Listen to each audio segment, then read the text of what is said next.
महाराष्ट्र न्यूजमध्ये आपले स्वागत आहे। बातमी आहे अंगणवाडी ताईसाठी, पाहूया सविस्तर। तत्पूर्वी चॅनलवर नवीन आहात तर चॅनलला सबस्क्राइब करा व पुढील बेल आयकॉनवर क्लिक करा, म्हणजे असेच लेटेस्ट अपडेट आपल्यापर्यंत येतील। अंगणवाडी सेविका मदतनीसांना सुरक्षा कवच, अपघाती मृत्यू झाल्यास 10 लाख रुपयाची मदत।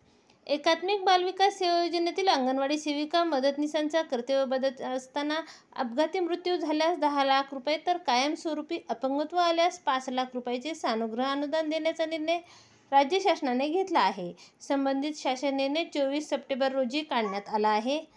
राज्यातील एकात्मिक बालविकास योजनेअंतर्गत राज्यात सुमारे 2 लाख अंगणवाडी सेविका आणि मदतनीस कार्यरत आहेत।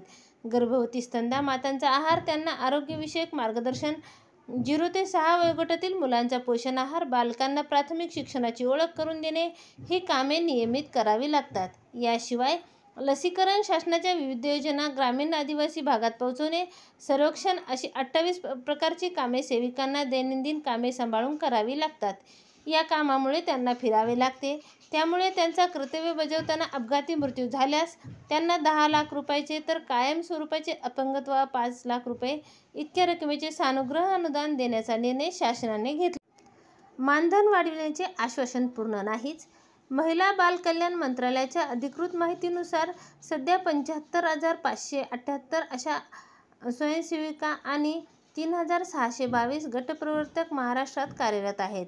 अंगणवाडी सेविका या शासकीय कर्मचारी नाहीत, त्यांना कोणतीही सामाजिक सुरक्षा नाही, त्यांचे फिरतीचेही असते। त्या पार्श्वभूमीवर राज्य शासनाने घेतलेला निर्णय पण राज्य शासन सेविकांच्या मूळ मागणीला बगल देत आहे।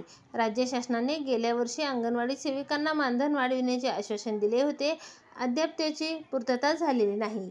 यासाठी अंगणवाडी सेविकांचे आझाद मैदानात आंदोलन सुरू आहे।